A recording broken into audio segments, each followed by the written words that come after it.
The microwave. The apartment was quiet, quieter than it had any right to be at this hour. It was past midnight, the city outside a dim wash of distant headlights and occasional sirens that felt like they belonged to someone else entirely.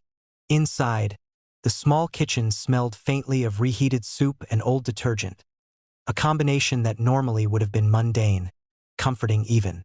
But tonight it pressed in, heavy and claustrophobic. She had been alone for hours, cleaning up the remnants of the day, wiping counters, stacking dishes, folding laundry, all while the hum of the refrigerator seemed louder than usual, its low thrumming vibrating through the linoleum floor. She paused at the microwave, the stainless steel door reflecting the dim yellow light from the overhead fixture. Her reflection stared back, slightly warped, the fluorescent bulb flickering once and casting her face in alternating shadows and pale light. She had no reason to use the microwave. She hadn't planned to eat again tonight. Yet as she reached for the counter, her hand froze. The digital display blinked at her. 3:27. She hadn't said it. A pulse of unease coiled in her stomach, tight and serpentine. She pressed the cancel button. The numbers blinked, stuttered, and then resumed. 3:26. Her heart skipped. No, she whispered, shaking her head.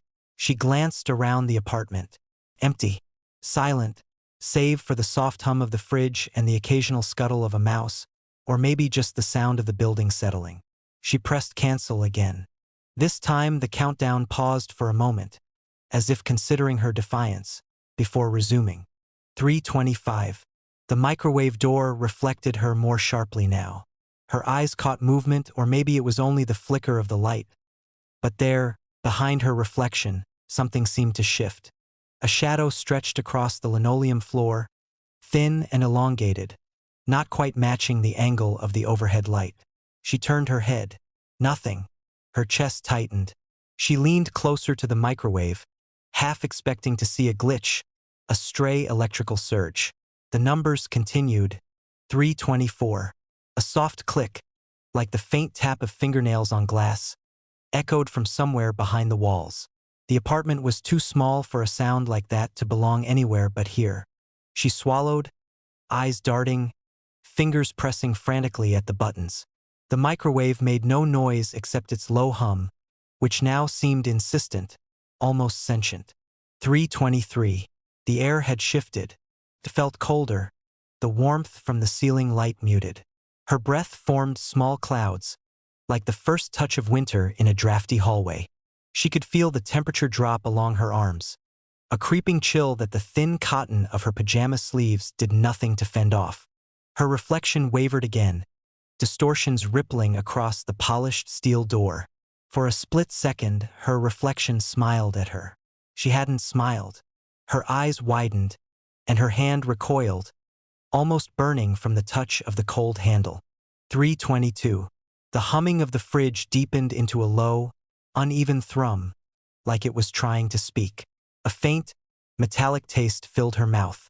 Something scraped across the wall behind her, slow and deliberate.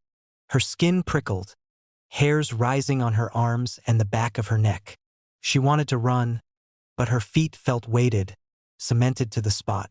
She pressed her hand against the microwave again. The countdown seemed almost alive, the numbers shrinking, ticking down with malicious precision. 3:21.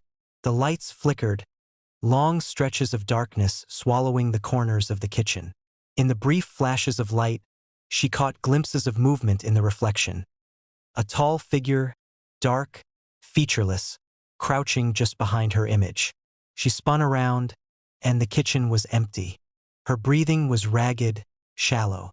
She told herself it was a trick of the light, exhaustion, stress. But the air felt wrong, dense, charged with something she couldn't name. She tried unplugging the microwave. The cord came free with a soft pop, but the numbers continued to glow faintly, as if embedded into the air itself. 3:20. A sudden thump came from the bedroom, loud enough to make her jump. She froze, ears straining, every nerve taut. Another thump, then a dragging sound across the floor. She forced herself to take a step back, then another. Every shadow now seemed alive, writhing along the walls.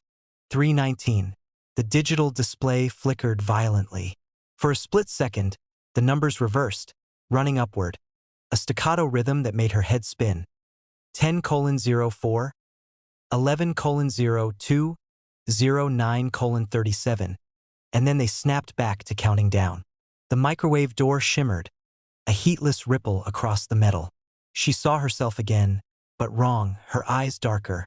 Her mouth stretched in a grin she didn't have, moving in a subtle, mocking rhythm. She stumbled back. A sudden chill licked her shoulders, like icy fingers brushing under her arms. Something whispered, faint, static-laced, just beyond comprehension. She leaned close to the microwave, willing herself to see clearly. 318. The hum of the fridge became a low, throbbing growl. The apartment lights flickered faster now, and the shadows began to detach themselves from corners, pooling and stretching across the floor in long, sinuous shapes. The microwave began to vibrate softly at first, then more insistently. A sharp click resonated from inside it, then another. She pressed her hand to her ears, trying to block it out. 317. She saw movement in the kitchen reflection again, this time more distinct. A figure crouched low to the ground, long limbs bending unnaturally, head tilting in impossible angles. She blinked, and it was gone. The countdown continued. 316. Her stomach knotted. She realized she hadn't called anyone. She hadn't sent a message. She hadn't spoken. She was utterly alone, and yet she could feel the presence pressing against her from all directions. The microwave hummed louder. She pressed her fingers against the cool steel, as if trying to anchor herself to something familiar. The numbers blinked steadily. 315. A soft crackle ran along the ceiling, like static electricity but alive, crawling along the fluorescent tubes. The reflection rippled again, and for a terrifying moment, she saw herself fall backwards, her eyes wide in panic, mouth opening in a silent scream. Then her reflection mimicked a different movement entirely. Its hands rose slowly, pointing toward her, or something beyond her, something unseen. 314. Her mind raced. Rationality fought for purchase, but the apartment was no longer normal. The lights flickered too often, the shadows moved too deliberately, the air too cold, the hum too sentient. Her reflection was no longer a reflection, it was a premonition, a warning. She pulled the microwave off the counter and set it on the floor. The numbers continued. 313. A faint tapping, rhythmic now, from the bedroom, like a heartbeat, joined the low thrumming of the fridge and the microwave. The shadows converged in the corner, moving slowly, crawling like ink across the walls. She wanted to run, to scream, to flee, but her feet felt rooted. 312. The microwave's countdown seemed to synchronize with the rhythm of the tapping, the humming, the vibrations through the floor. Her chest tightened with each tick. The numbers were almost human in their pacing, deliberate, inevitable. 311. A flash of movement from the reflection. A figure rising from the floor behind her, blacker than shadow, twisting impossibly, limbs bending in ways that made her stomach turn. She spun around. Empty. Silence apart from the humming. She tried to pull herself away, to leave, to escape. But the apartment felt wrong, alive, shifting subtly under her feet. The microwave's numbers ticked down. 310. A whisper, closer now, almost intelligible. Time. Her name wasn't spoken, but it didn't need to be. The room's temperature dropped further. Frost began to form in tiny patterns along the edges of the counter, curling like tendrils. 309. Her breath came in ragged gasps. She tried to unplug the microwave again. The cord came free. The display went black for a single heartbeat, then returned. 308. It was smiling. She was certain of it now. Not her smile, not human, but a slow, cruel upturning of corners that didn't belong to anything living. The microwave's hum deepened, vibrating the floor, the counters, even her teeth. 307. Something tapped her shoulder. Cold, hard, impossibly fast. She spun. Nothing. Just shadows, stretching, converging. 3:06. The countdown blurred now, numbers stretching and writhing, elongating into shapes that almost resembled letters, almost words. Soon here, gone. 3:05. She pressed her palm against the microwave door. A heartbeat later, the door's metal warped slightly under her touch, like it was breathing. She yanked back, screaming now, a sharp, desperate sound that echoed off the walls. The countdown ticked steadily onward, each number hammering her sense of time and reality. 3 o'clock. Then silence. The lights went out. The humming stopped. The apartment was still, impossibly still, except for one thing: the microwave. The door slowly, impossibly, swung open. Inside, there was nothing but darkness, dense and black. She peered in, and in that instant her reflection appeared again, but not hers. Something pressed against the other side of the glass, dark and fluid, a face emerging from shadow, eyes hollow, fixed on her. Its mouth opened wider than humanly possible. A single, distorted whisper hissed. 0. The microwave clicked, and she vanished. The fridge hummed, the lights flickered once, then settled. On the microwave, the display blinked faintly. Midnight. Outside, the city continued its distant, indifferent noise, unaware that one apartment had emptied itself of everything inside. Her name in the steam. The bathroom was small, the kind of cramped, utilitarian space that smelled perpetually of mildew and old soap, no matter how often it was cleaned. The fluorescent light above the mirror flickered, once, twice, before settling into a weak, buzzing glow. She stepped inside, shutting the door behind her, and the faint click sounded unnaturally loud in the near-empty apartment. The tap dripped steadily, a slow, rhythmic metronome in the otherwise silent room. Steam curled along the edges of the mirror, fogging the glass in swirling patterns. She ran her fingers along the cold porcelain sink, feeling the chill seep into her skin. The room smelled damp and sour, with a faint trace of her shampoo lingering in the air. She exhaled, her breath puffing in small clouds, and wiped at the fog on the mirror to see her reflection. That was when she noticed it. Her name, written in condensation on the bathroom tile beside the sink. Perfectly formed, neat, deliberate, as if someone had pressed their finger against the surface to leave it there. Her name. Her hand went to the tile, trembling slightly, fingertips brushing over the wet letters. The moisture was cold, sticky, clinging to her skin. She tried to wipe it away, smearing the edges. For a moment, the name vanished, distorted into a blur of fog and water. But then it reformed, crisp, clear. Lena. A shiver ran down her spine. She wasn't alone. She turned quickly to the mirror, expecting to see someone reflected behind her. But the reflection was hers alone, or almost hers. The edges of her face seemed slightly elongated, eyes darker than usual, and the corners of her mouth tilted in a way she hadn't remembered. She blinked. The reflection corrected itself. Her hand shook as she touched the tile again. The name had changed slightly, the letters curling unnaturally, almost as if they were alive. She pressed harder, scrubbing at the condensation, but the letters reappeared, mocking her efforts. A drop of water fell from the tap onto the tile. Plink. Another followed. She realized she wasn't even aware of the faucet running. She reached to shut it off. Her fingers closed on the cold handle, but the dripping continued. She backed away from the sink, her pulse quickening. The air had grown colder, damp and oppressive, and the smell of mildew seemed to thicken. She drew her arms around herself, teeth chattering. A faint whisper brushed her ears, almost imperceptible, like the hiss of the steam itself. Lena. She spun around. Nothing. Just the bathroom, small, empty, and silent except for the dripping faucet. Her gaze returned to the tiles. The condensation had spread across the wall, and now more letters appeared, faint at first, then sharper. I've been watching. Her stomach lurched.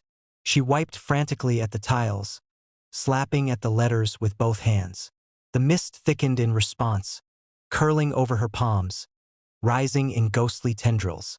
She felt a presence, not behind her, not beside her, but within the room itself, pressing in from the damp corners, the small shadows beneath the sink, the mirrored reflection. The mirror fogged further. She leaned in, desperate, pressing a sleeve to the glass. The condensation wrote itself across the surface in a scrawl she didn't recognize, but one that made her chest tighten. "You can't leave." She yanked back. The temperature dropped sharply, cold creeping under her clothes, curling along her spine. Her reflection rippled, and for a split second, her eyes weren't hers.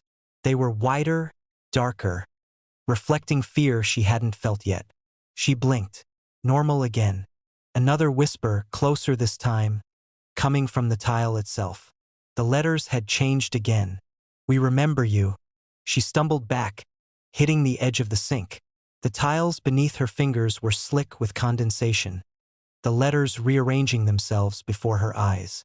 The words multiplied, scrawling across the walls, over the edges of the mirror, curling around the tap, encasing the small room in wet script.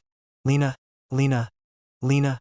The fluorescent light flickered violently, and she flinched, shadows stretching long and strange across the bathroom walls.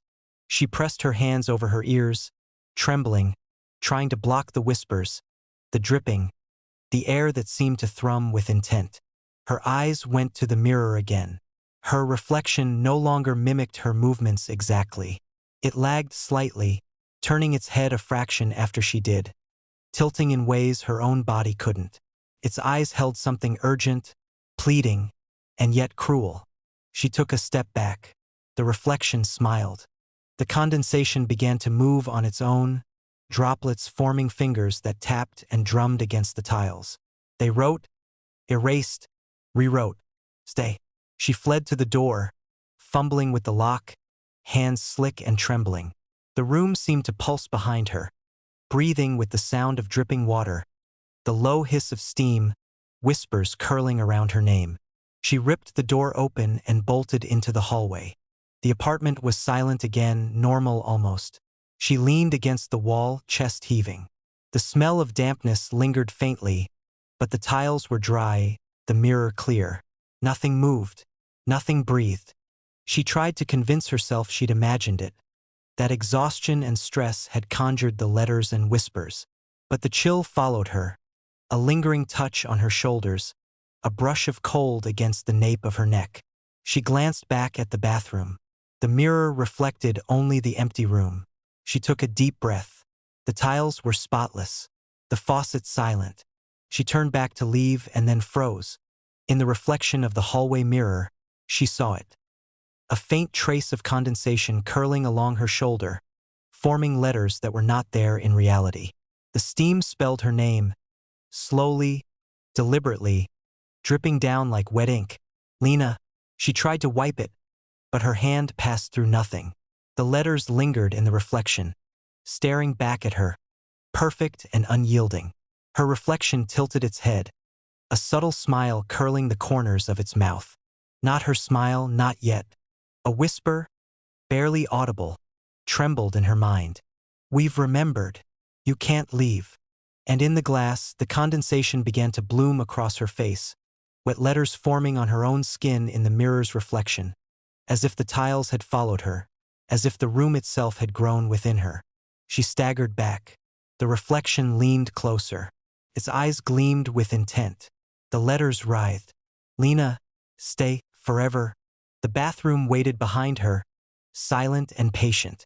Outside, the apartment hummed with the soft, indifferent noise of the city, unaware that one small room had claimed something, or someone, it would never relinquish.